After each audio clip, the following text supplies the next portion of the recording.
It's unfortunate that it has had to come to this, but it's not entirely accurate that the Fair Wages and Salaries Commission hasn't done anything about their concerns.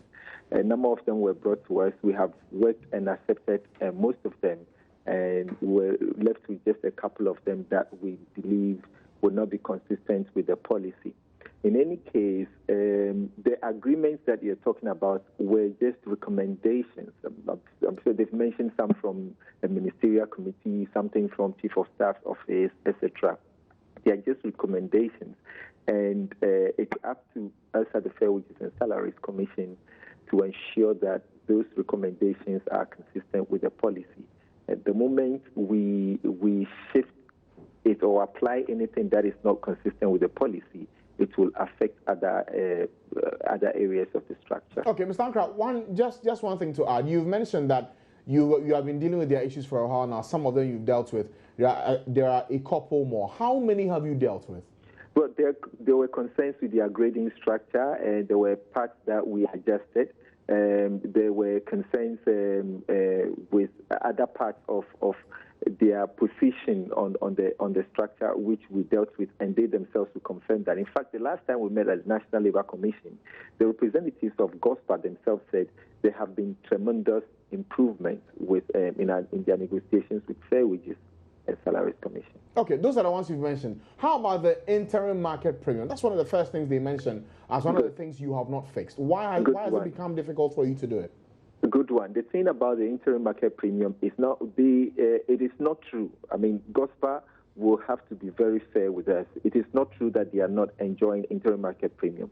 GOSPA is indeed enjoying interim market premium.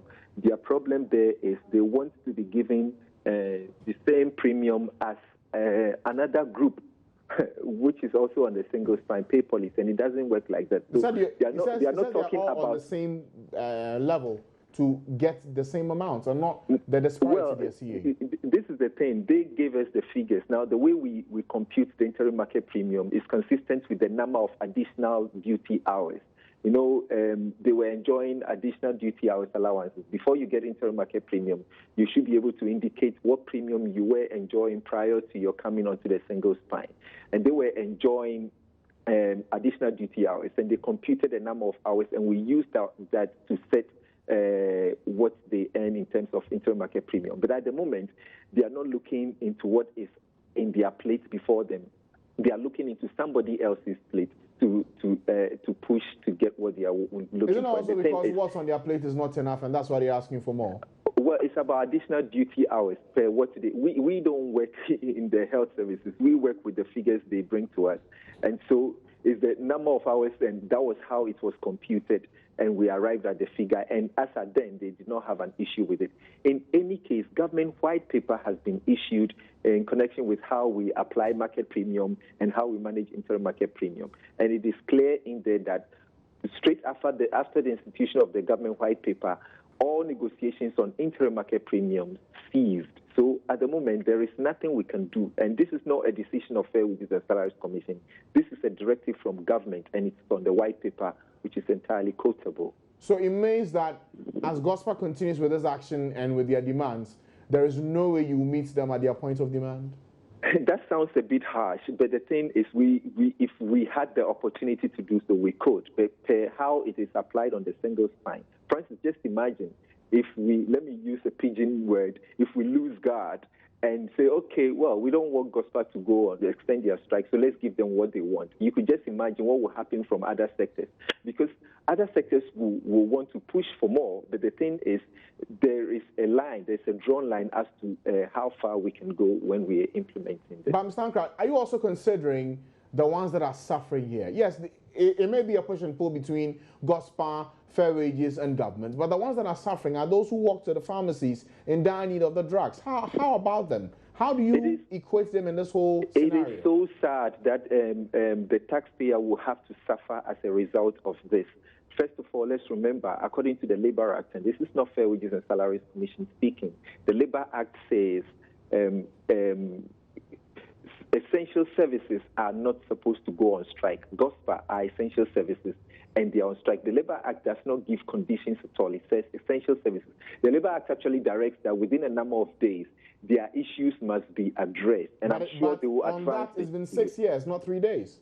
Yeah. But then the Labour Act does not say whatever essential services demand must be given to them. Then you can imagine. The Labour Act says within 14 days, it must be addressed. And we have addressed it. Gospel keeps going and coming back. You can imagine some of their issues on negotiations. We have negotiated with everyone in the health sector. All of them are satisfied. All of them have gone back. It is only Gospel that keeps coming back with the same thing over and over and over again. Somehow, they believe that persistence will shift the fair wages position. But unfortunately, we are working with rules and regulations. And until those rules change, unfortunately, we have to remain that way. But remember, those who are suffering are the taxpayers. Let's bear this at the back of our minds. Pharmacists are enjoying salaries every month. Pharmacists are enjoying allowances every month. Pharmacists are enjoying interim market premium, what they are on strike for, which people are suffering on. They are enjoying their interim market premiums at the moment. So let's not give the picture that there is mass suffering out there and there is deprivation out there. They are enjoying completely what they are entitled to on the single spine pay policy. People are suffering. People with serious health conditions are suffering because the pharmacists are turning down what they have been offered so far, and they really are not looking into the suffering that is being meted out to people. Okay.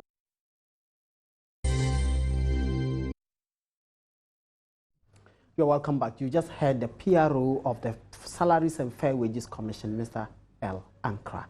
If you can join this discussion by sending us a message on our WhatsApp platform, 0560 500 0560 800,000 0560 800,000. Send us a comment and we will gladly read it. Let me introduce my guests who are seated. To my immediate left is Mr. Ben Arthur. He is a labor consultant and a specialist in ADR, that's Alternative Dispute Resolution. He's a civil engineer by practice. Welcome, Ben. Thank you. And next to him is Mr. Stephen Kokwe. He's a former chairman of GOSPA. GOSPA is the Ghana Hospitals Pharmacists Association. Government Hospitals Pharmacists Association. Gentlemen, welcome. Thank you. Let me start with Mr. Kokwe. We just heard Elankra say they have done everything humanly possible. Amongst all the various groups in the health sector, GOSPA is the only one that keeps coming back with the same demands. Why is GOSPA intransigent? Thank you very much. GOSPA, from day one, when they were migrated onto the single spine, raised red flags. One, on their placement on the single spine, because the job evaluation that was done scientifically, that was supposed to place GOSPA appropriately. For example, if you did a job evaluation and you score about 400 and I score 300, there's no basics for putting us together on the same level when I have scored higher than you. And we raised red flag on the fact that this anomaly should be corrected. When was this? That was as far back as 2010, when we were migrated onto the single spine.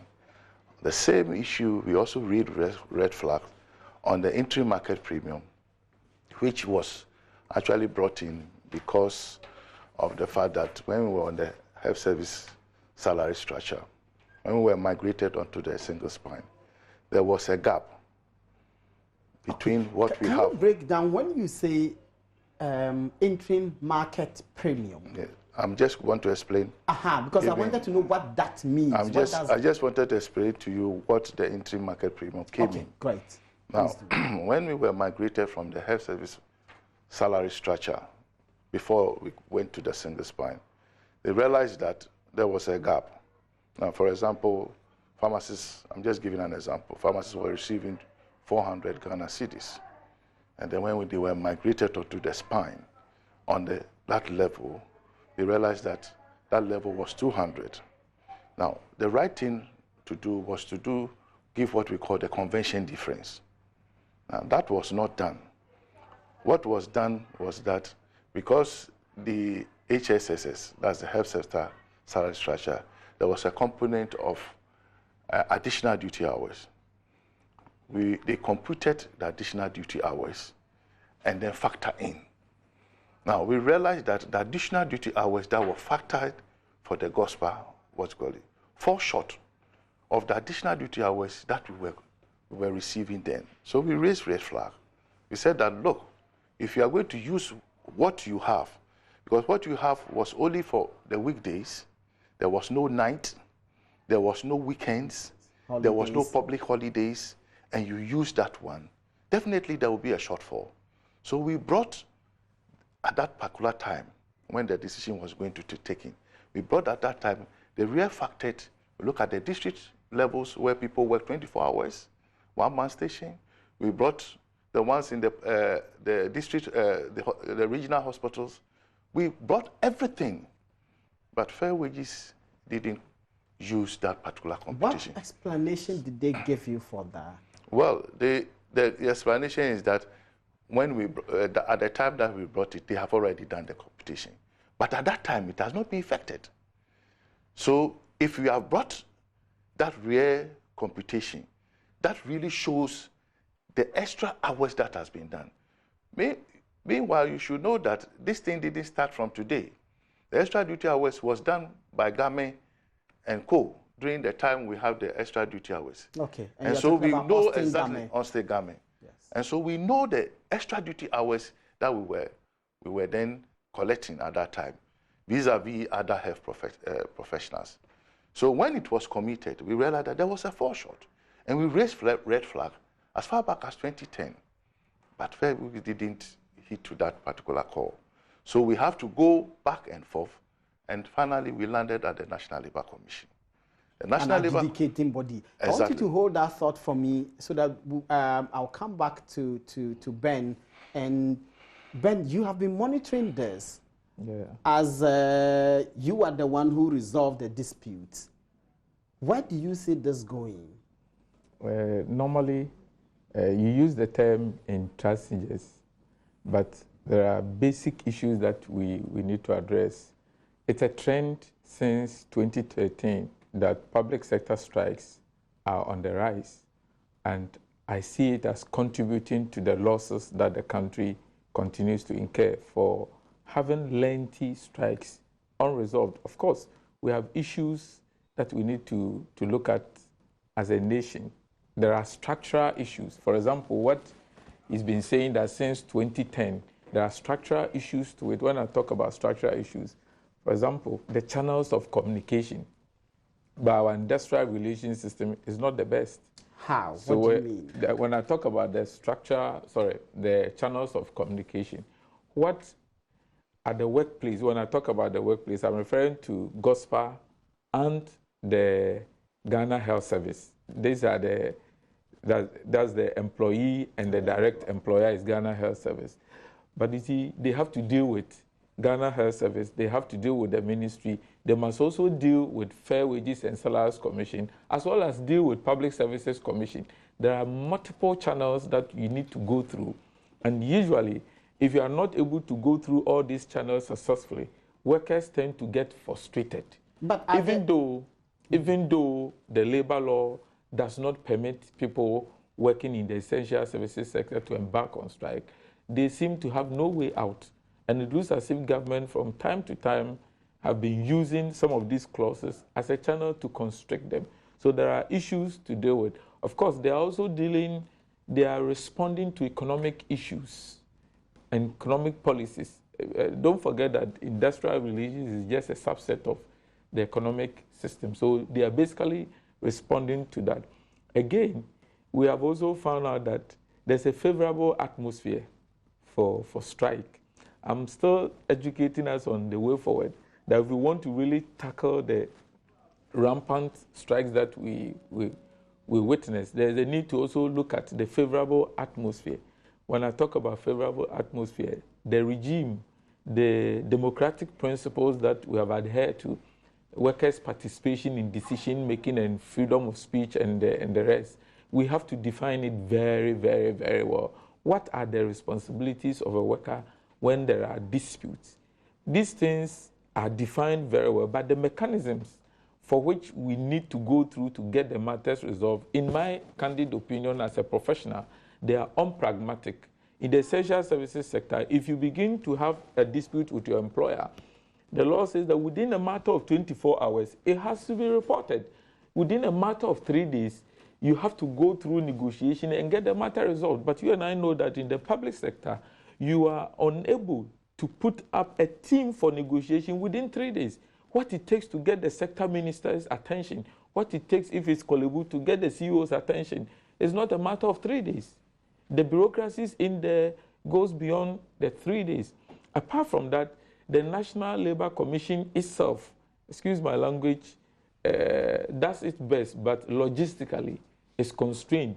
And it has a lame legal foot. When I say it has a lame legal foot. Yes, it has to go to court itself. Is the Labour Act not robust enough? You see, initially, fine, it was working well, but after years of practice and implementation, we have realized that why empower a National Labour Commission that will not be able to enforce its own decision? It has to go to court to get its decision enforced. So oftentimes, when workers who are not supposed to go on strike, the Labour Commission cannot simply sit somewhere and say that the strike is legal or illegal. It has to go to court. Okay, I'll come back to you. I'll come back to you to explore this problem of our fertile environment. Because when you said fertile environment, I was thinking political environment and elections. Oh, I see. So you had this disagreement with the Fair Wages and Salaries and Fair Wages Commission.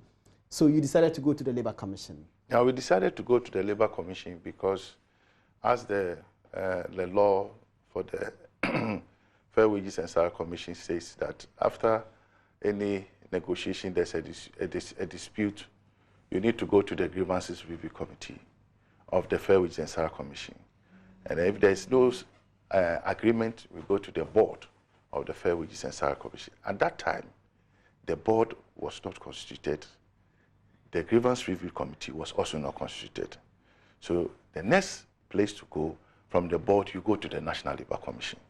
When we went to the National Labour Commission, they constituted a compulsory arbitration, which took about 14 days. We presented, Fair Wages and Salaries Commission presented, and at the end of the day, they said that the whole thing was a little bit technical. So they referred back to the Grievance Review Committee, and it took 1 month for the Grievances Review Committee to be constituted. You see how the issues go about. Issue about essential service provider, as my brother said, is supposed to be tackled within 3 days.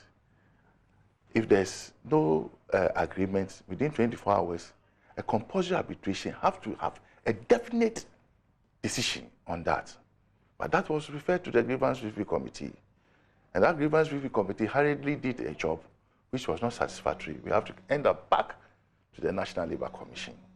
And that took some time before they took a decision that, look, for the grade structure, we can meet you this halfway.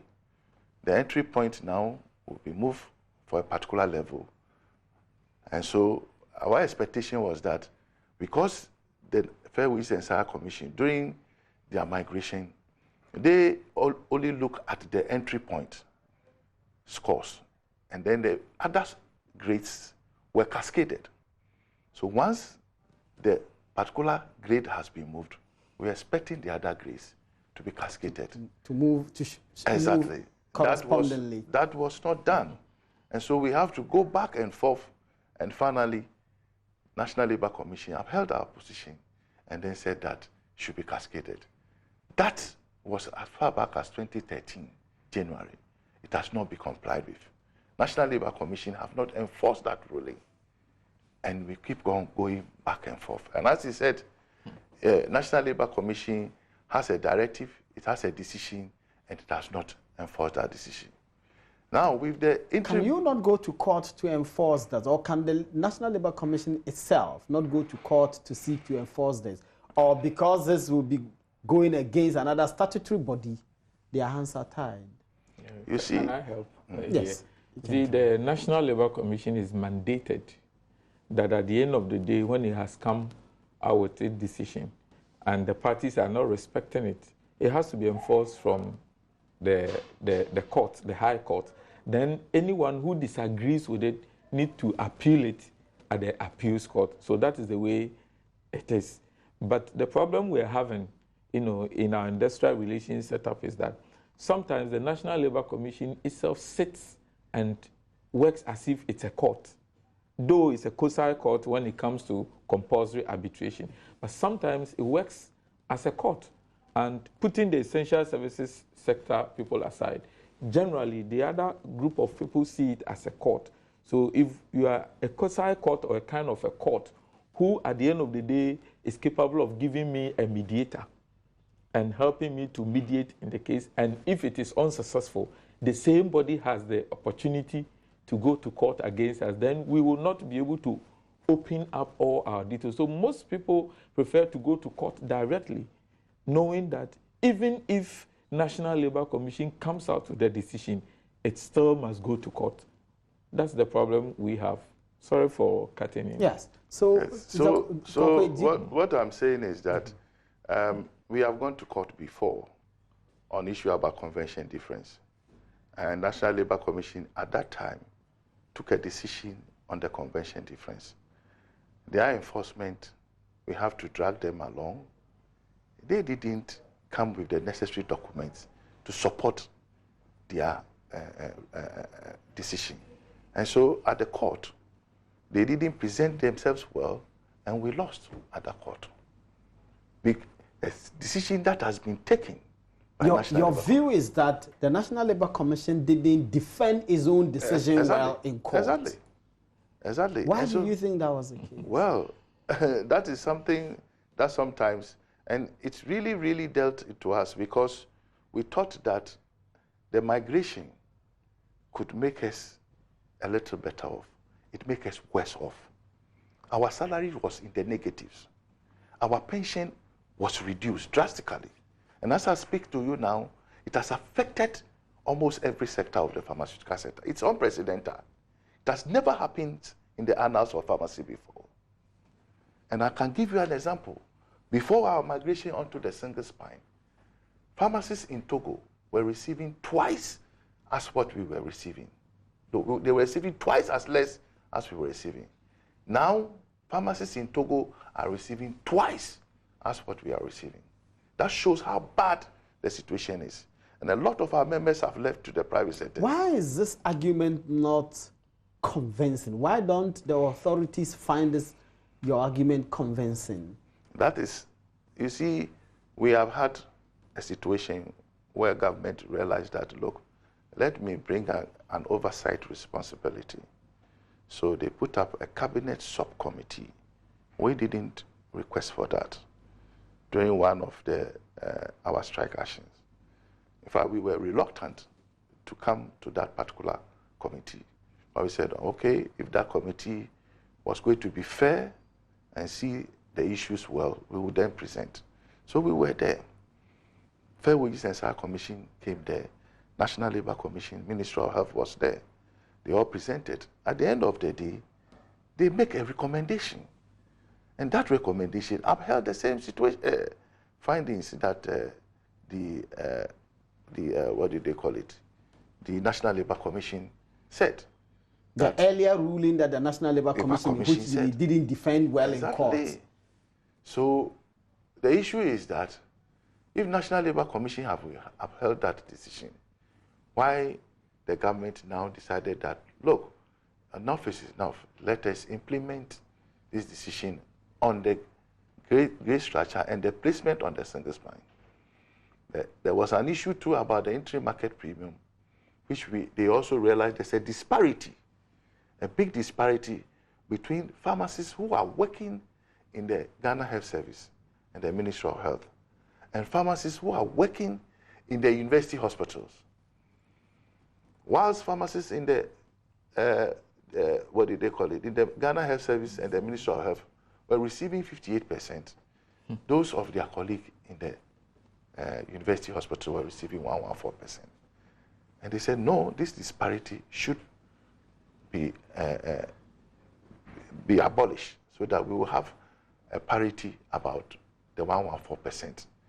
And that recommendation was written to the Ministry of Finance with an agreement which we have to let about almost 4 years to be able, it's a negotiation. So we thought that the remaining 2 years, we can convince our members. And it didn't happen. And it didn't happen. We have to take a break at this point. When we come back, I'll be asking Mr. Kwakwe, how do we resolve this issue? Because thousands and thousands of people are in hospitals, they can't get medicine because a pharmacist like himself at home. You're watching PM Express and we are discussing labor unrest in an election year. Keep watching.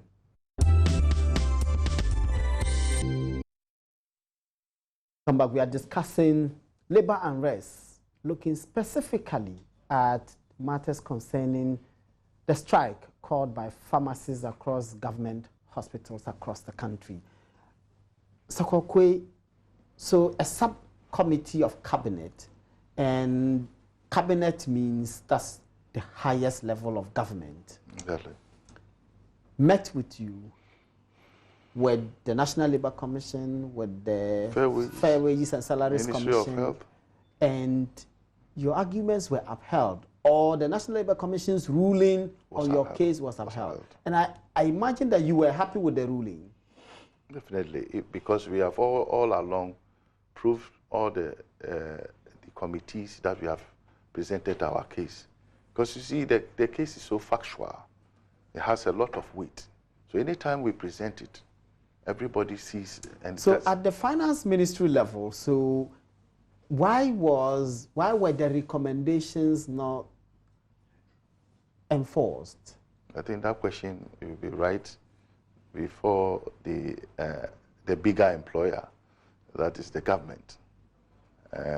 We tend to be using the employer in setting the Minister of Health is our employer, the Ghana Health Service is our employer, the government of Ghana is our employer, Fair Wages and Salary Commission is our employer.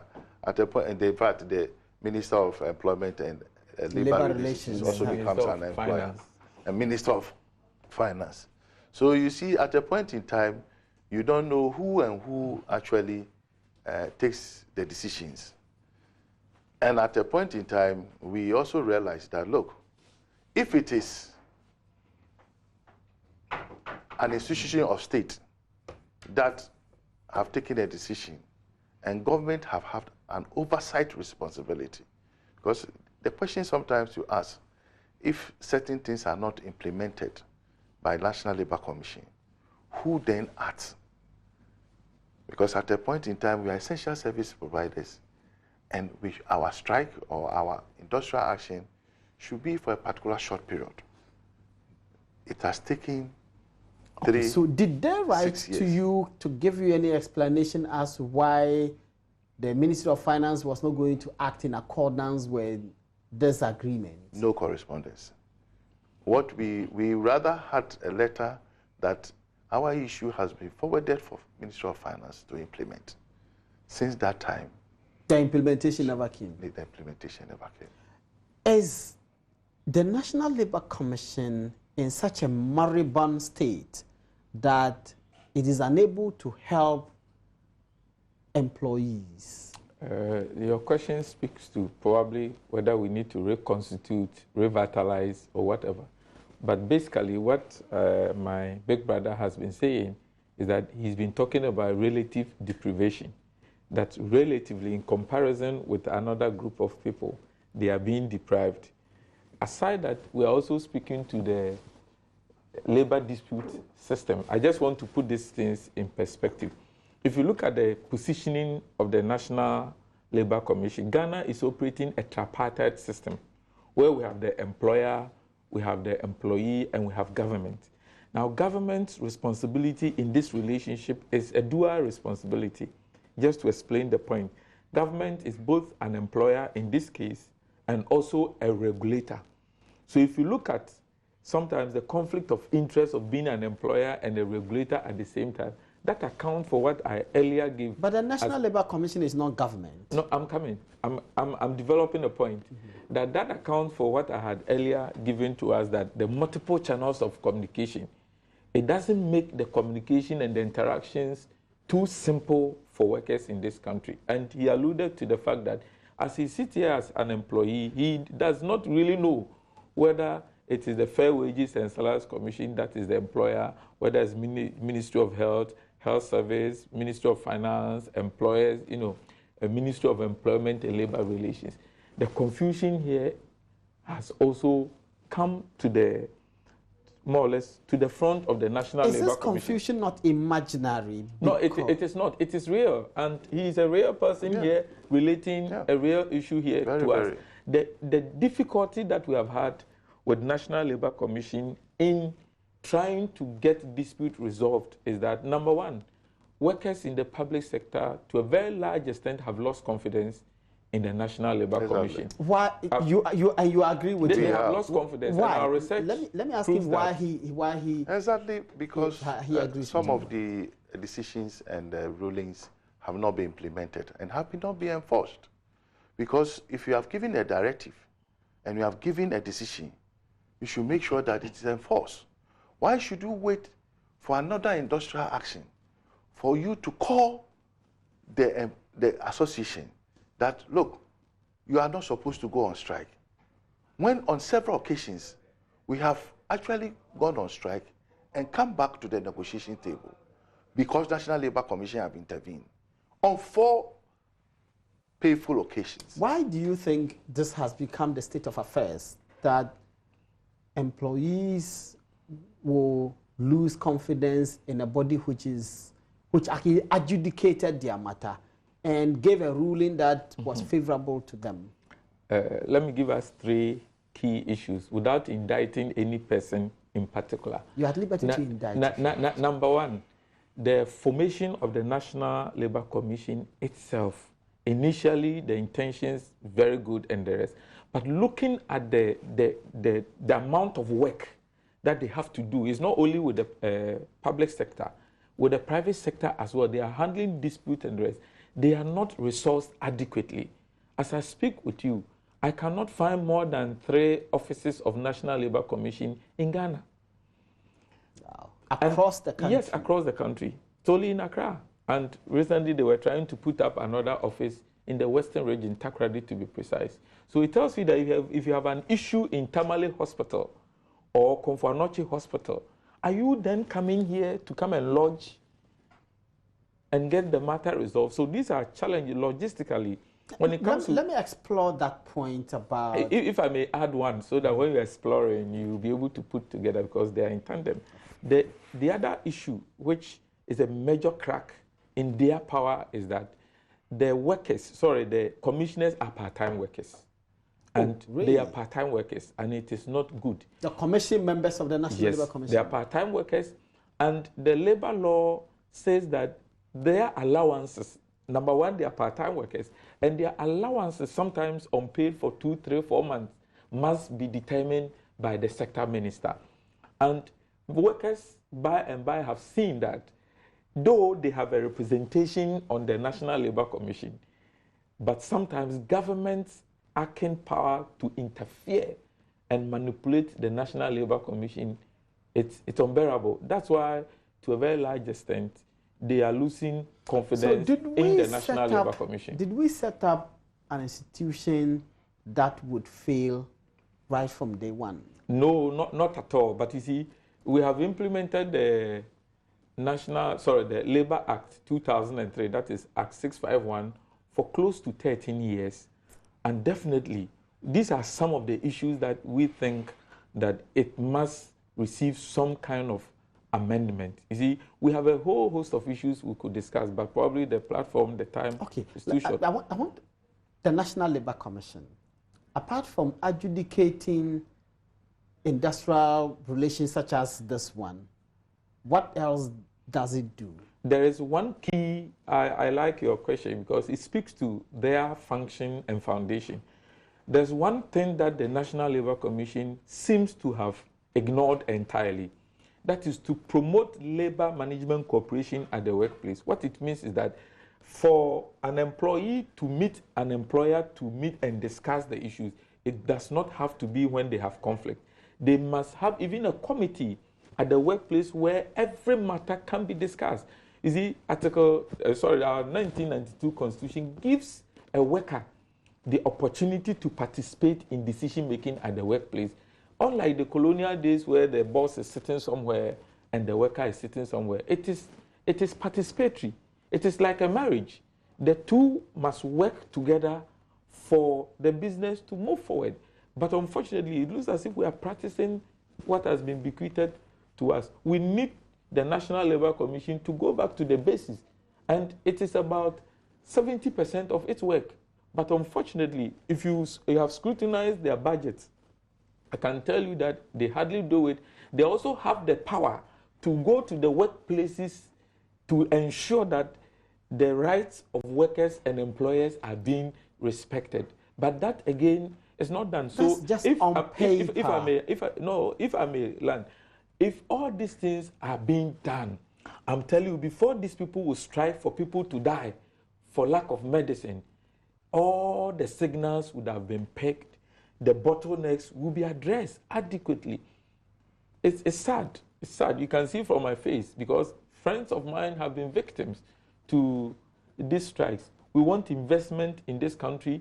We want our health services to be better. We want to have a good image for our country. And it's very sad to say this, that we are throwing monies away. We are actually paying workers who are not working, simply because government itself can be found to be at fault in almost all the industrial strikes in the public sector for not acting well. So you have been on strike for how many days now?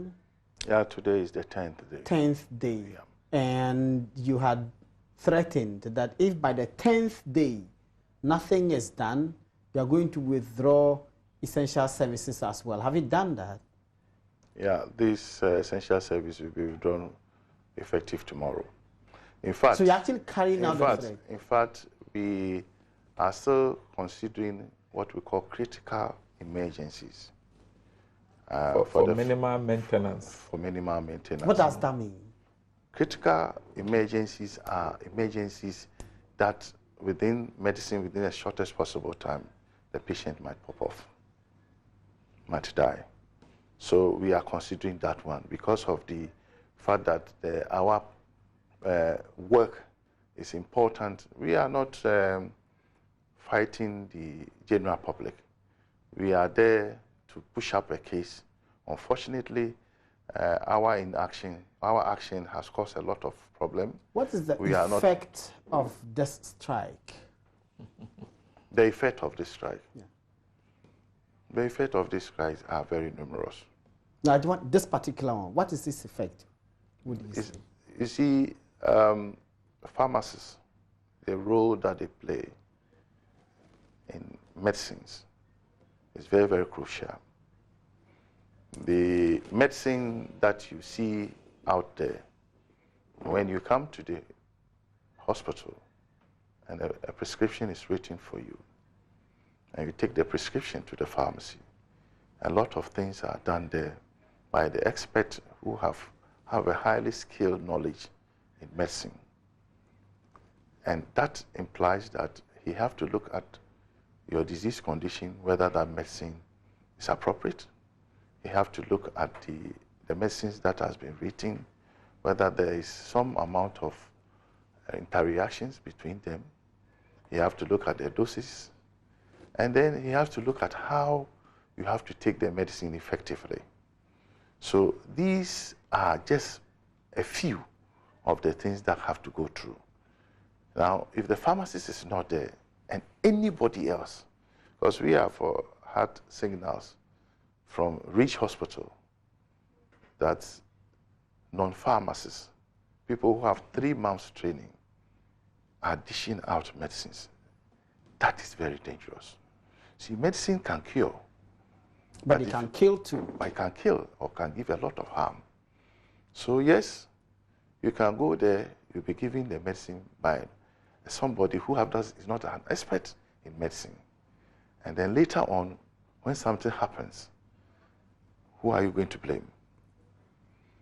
Apart from that, the pharmacist's work is such that he also goes to the ward, make sure that with the other healthcare providers, make interventions on patients' medications. He also do what we call manufacturing. He manufactured many drugs that he did too, yes. You cannot find them on the market. We call them designer drugs. You cannot manufacture. They have to use their brains and prepare those medicines. So if you are not there, all these things cannot be done.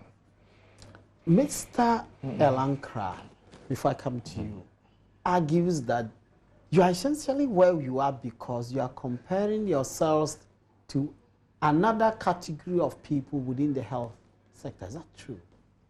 How can you compare your work to another category of people when they are also pharmacists? They are working in a hospital.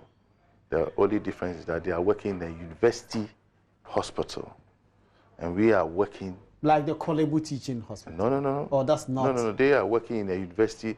You see, all the universities, like University of Cape the Legon Coast, Hospital? Yes. University of Ghana has a hospital. Yes. We have Kwame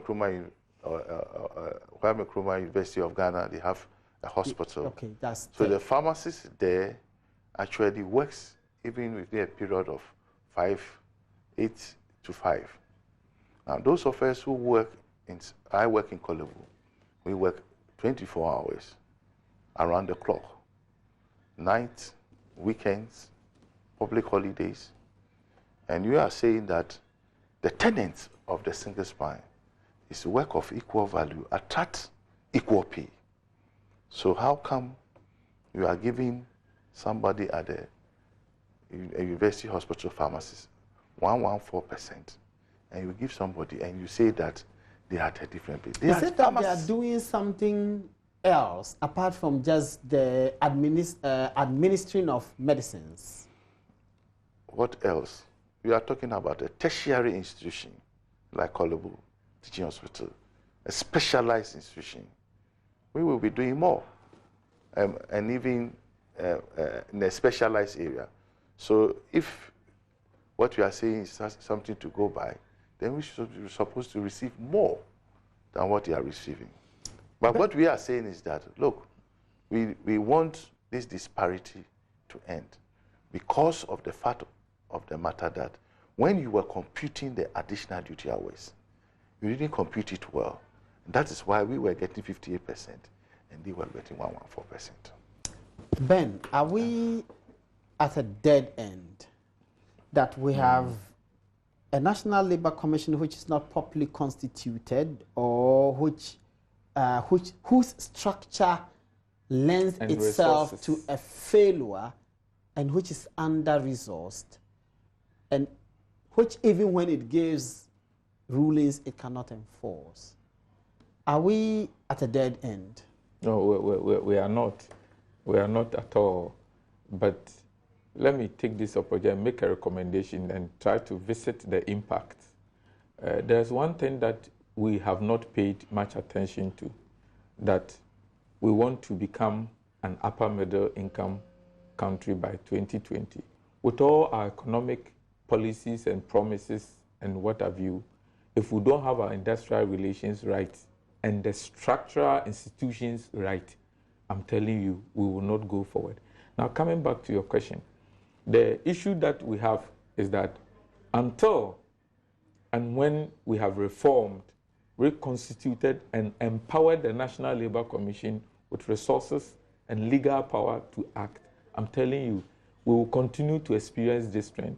Don't forget that for the past 12 years, the essential services sector alone accounts for 20% of strikes. It's the second highest following the educational sector, yes, with about 52%. And the educational sector, we know that teachers at the colleges of education have also laid down their tools. That's right. And it boils down to the same thing. They say the teacher training colleges were converted into diploma awarding institutions in 2004. And since then, the tutors... 2011. No, I mean the upgrading of the institutions into diploma awarding institutions was done in 2004. Okay. So they started awarding diploma institutions. That means that they had become tertiary institutions. And they say since then, their remuneration, their conditions of service, and all of those are calculated on the basis of the original position of the colleges. That's the reason why they too are on strike. So let me put all this together. So speaking of the structure, let's come back to an institution that normally the media people don't want to discuss much. Fair Wages and Salaries Commission. I think the original intention of setting up of the Fair Wages and Salaries Commission, is not what is being lived. I have spoken to some of the people who were the key technical people who drafted that law and the rest. You cannot have a body that is an implementer, that is a regulator, implementer and regulator and supervisor at the same time. It is a monster. That's what it's a monster. The Fair Wages and Salaries Commission is. It is also a disaster to have taken away all the powers of employers in the public sector in terms of their ability to determine the terms and conditions of service for their workers. So as you sit here, the health service, Ghana Health Service has little to do with him in terms of his ability, in terms of his conditions of service. But they are the direct employers that is mandated to negotiate with him and to make sure that at the workplace there is discipline. Another thing that we are also not doing well, which is to speak to the CTAC and the rest, is that our salary structure itself, I think we need to look at it. Exactly. The laws are very good that equal pay for equal work, according to Article 24. When you come to the Labour Act 2, it is there.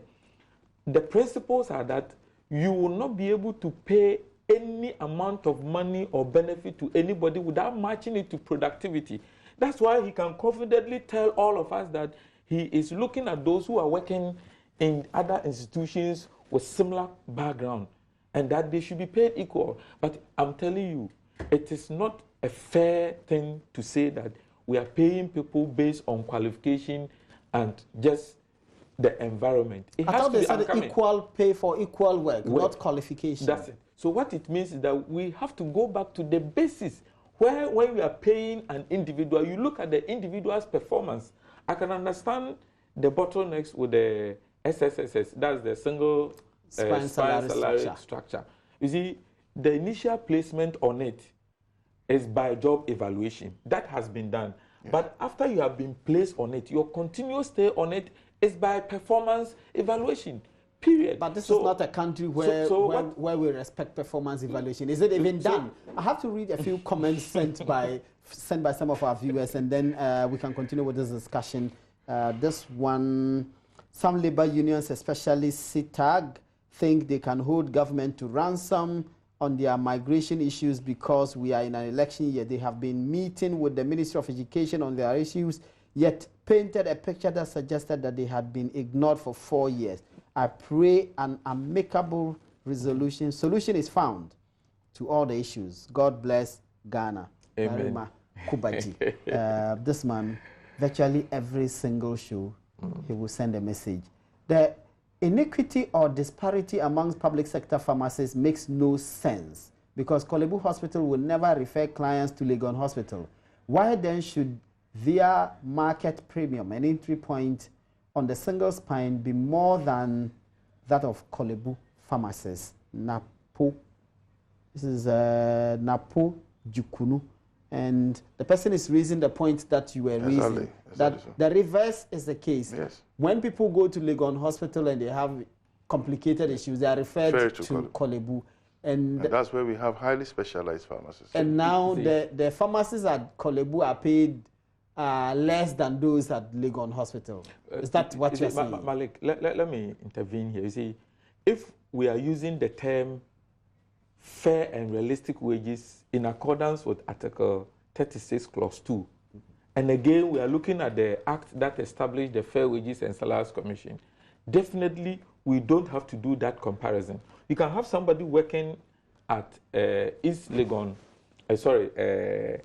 University of Ghana Hospital, who actually will be paid far more than somebody who is a specialist in Korle Bu. Because it will depend on their output. Right. That's right, because if the basis, you see, what must be fair is the basis for determination. That, let's say, if... Do we haven't gotten that wrong?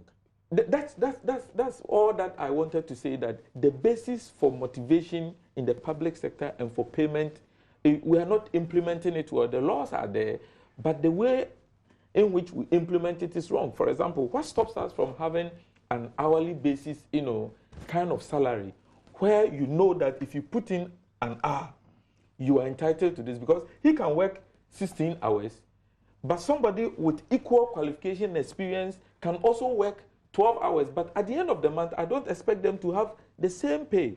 But unfortunately in Ghana, that is what we are demanding. But if we are teaching, like my friend Wasila Mahmoud in Tumu College of Education, she teaches, say, English, for example, and there is somebody else at Akokari Training College of Education who also teaches English.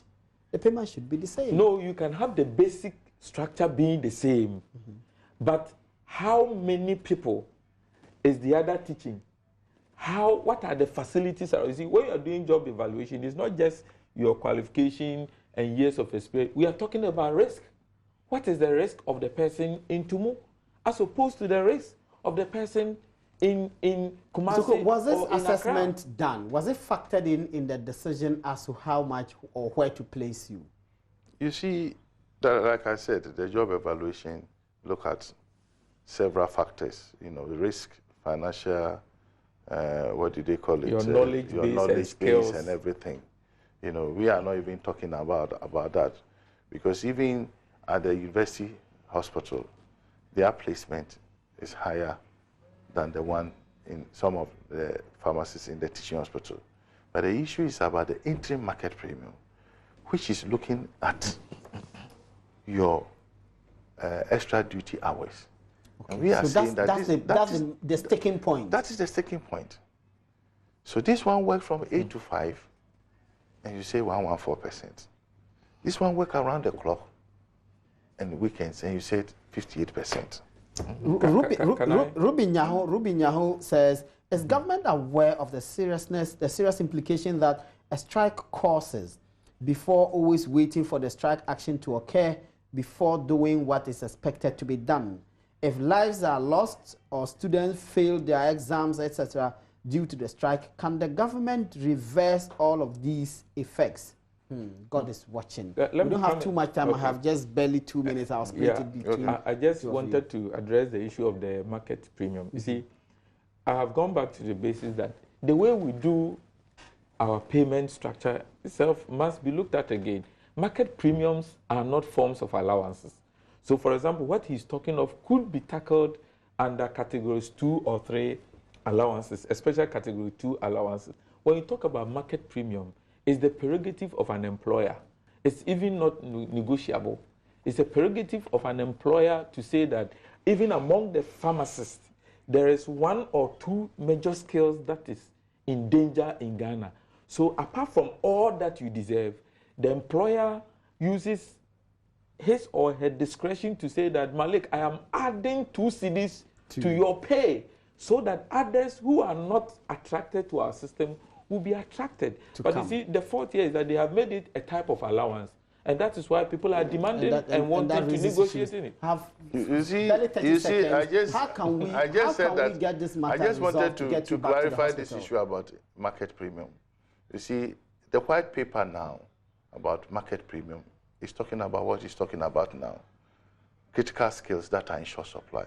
Now, the entry market premium, as I explained earlier, have to come in because during the migration from the health service salary structure onto the single spine, there was some amount of gap.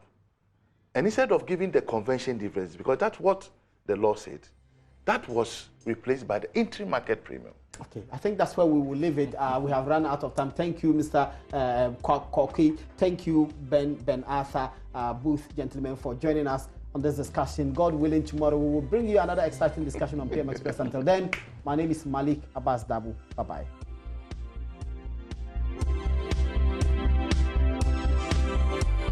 you.